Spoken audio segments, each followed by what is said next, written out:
करुणा के सागर सम्यक संबुद्ध महर्षि वाल्मीकि जी, संत गुरु रविदास जी, संत कबीरदास जी, गुरु नानक देव जी, ज्योतिबराव फूले जी, सावित्रीबाई फूले जी, फातिमा सेठ जी, पेरियार ईवी रामास्वामी नायकर जी, नारायण गुरु जी, साहू जी महाराज, डॉक्टर बाबा साहेब अम्बेडकर, ललित सिंह यादव,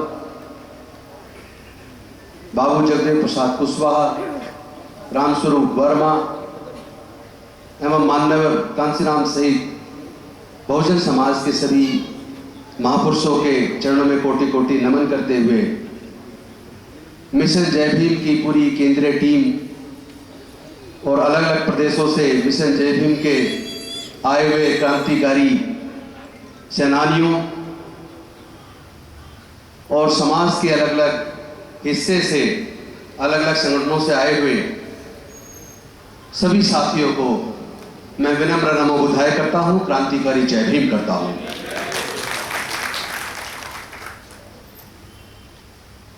ये जो सफर है बहुजन आंदोलन का, मिशन जय भीम का, इसको लेकर हम क्यों चल रहे हैं, कौन से वो कारण हैं, इसमें बड़ा लंबा चिंतन रहा। बहुत सारे साथियों ने मिलकर समाज के दुख दर्द और तकलीफों पर, होने वाले अत्याचारों पर, हाथों से छीन रहे रोजगार पर, दोबारा लौटती गुलामी पर गहन चिंतन और मनन के बाद यह तय किया कि जब तक मैं रहेगा तब तक हमारा सर्वनाश रहेगा।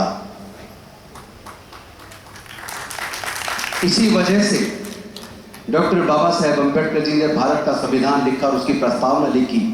उसकी शुरुआत उन्होंने की वी द पीपल, हम भारत के लोग। उसी भावना के साथ हम सब ने मिलकर शुरुआत की है मिशन जय भीम के माध्यम से कि हम वी द पीपल के सपने को साकार करें। लेकिन मैं एक चेतावनी सबको देना चाहता हूं, आप व्यक्ति पूजक मत बनिए। जब जब हम किसी समाज के नेता को की पूजा करने लगे, उस नेता का गुणगान करने लगे, तब तब मिशन पीछे छूट जाता है। तो कृपया मेरे नाम के नारे न लगाए, मेरा ज्यादा गुणगान ना करें। हमारे पास इतने महापुरुष हैं, हमारे नेता स्वयं डॉक्टर बाबा साहेब अम्बेडकर हैं। हमारा नेता, उनका बनाया हुआ संविधान है और हमारे नेता समाज के कोने कोने में फैले हुए बहुजन महापुरुषों के आंदोलन को अपने कंधे पर लेकर चल रहे वो सब लोग जो अपने जीवन का बलिदान देकर इस मिशन को जिंदा रखे हुए हैं, वो हमारे नेता हैं। मैं उन सबको सैल्यूट करता हूं। कई बार मैं सोचता हूं कि डॉक्टर बाबा साहेब अम्बेडकर जी ने अपना पूरा जीवन हमारे समाज के लिए बलिदान क्यों किया? क्यों माननीय कांसीराम साहब ने शादी नहीं की? क्यों उन्होंने अपनी नौकरी को छोड़ दिया? क्यों उन्होंने अपने परिवार को छोड़ दिया? क्यों उन्होंने भी अपना पूरा जीवन इस बहुजन मिशन को दे दिया? जब उनको मैं याद करता हूं तो मुझे लगता है कि यह मंत्री की कुर्सी बहुत छोटी है।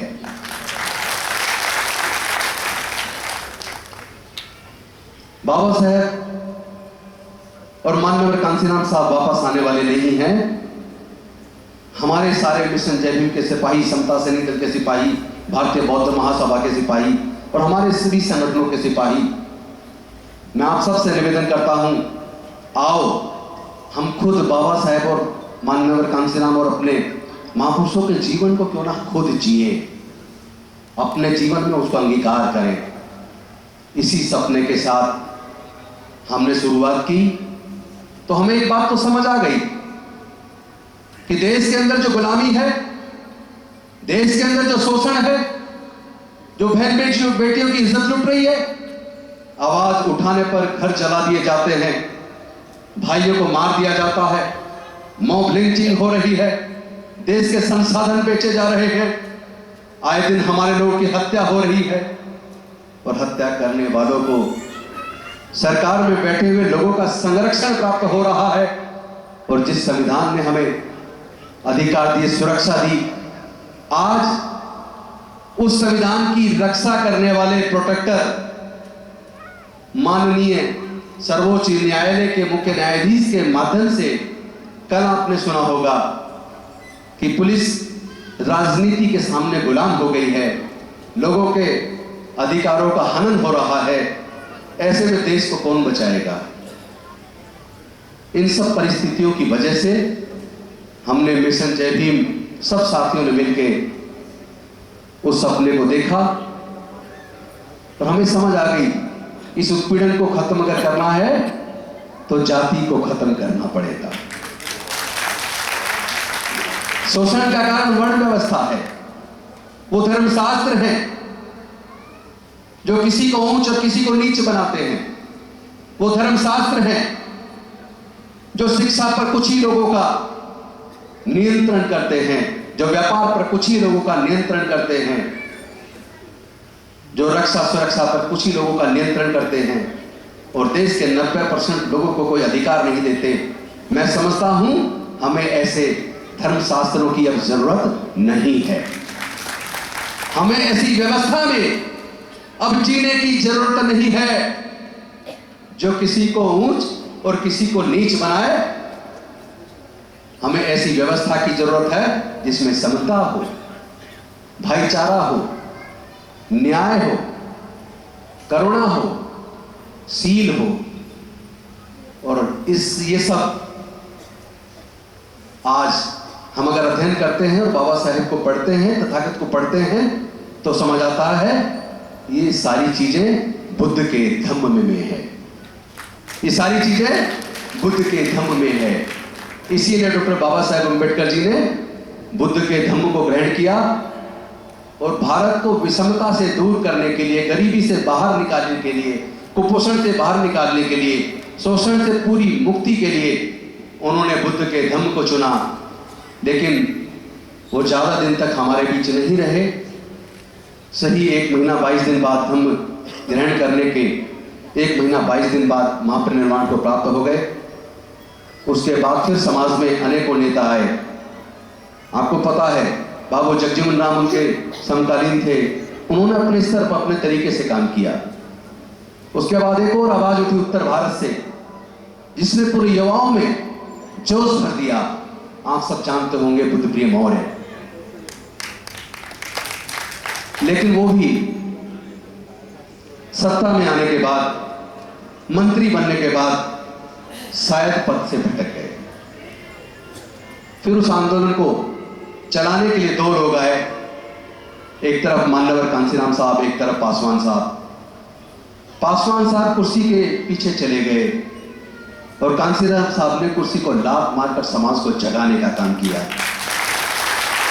तो जो समाज के हक अधिकार के लिए कुर्सी को लात मारते हैं वो महानायक बनते हैं, और जो कुर्सी के वसीभूत होकर गुलाम हो जाते हैं, समाज के हक अधिकार को त्याग देते हैं, वो खो जाते हैं, उनको लोग याद नहीं करते। तो मैं समझता हूं आज अगर हम अपने समाज को सुरक्षित करना चाहते हैं, शोषण से मुक्त करना चाहते हैं, उनकी रोजगार के साधन बनाना चाहते हैं, उनके अंदर आत्मविश्वास पैदा करना चाहते हैं, तो हमें अपने महापुरुषों के रास्ते पर ही चलना होगा, बुद्ध के धम्म में चलना होगा और अपनी आर्थिक नीतियां हमें स्वयं बनानी होंगी। जब हम कहते हैं कि भारत में बहुजन मूल निवासी 85% हैं।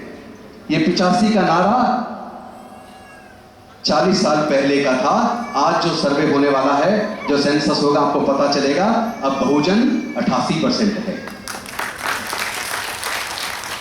88% लोग दीनहीन, गरीब, बेसहारा, कुपोषण के शिकार, जुल्म के शिकार, अत्याचार के शिकार, बलात्कार के शिकार, साधन विहीन, और 12% देश के सभी संसाधनों पर कब्जा किए हुए हैं। संविधान की रक्षा करने वालों, वहां तक पहुंचने का जो रास्ता है वो कॉलेजियम से है। कॉलेजियम में हमारा कोई बहुजन का जज नहीं है। दूसरा रास्ता केंद्र की सरकार के माध्यम से है, तो वहां भी बहुजन समाज की कोई बात रखने वाला नहीं है। तो फिर संविधान की रक्षा कैसे होगी?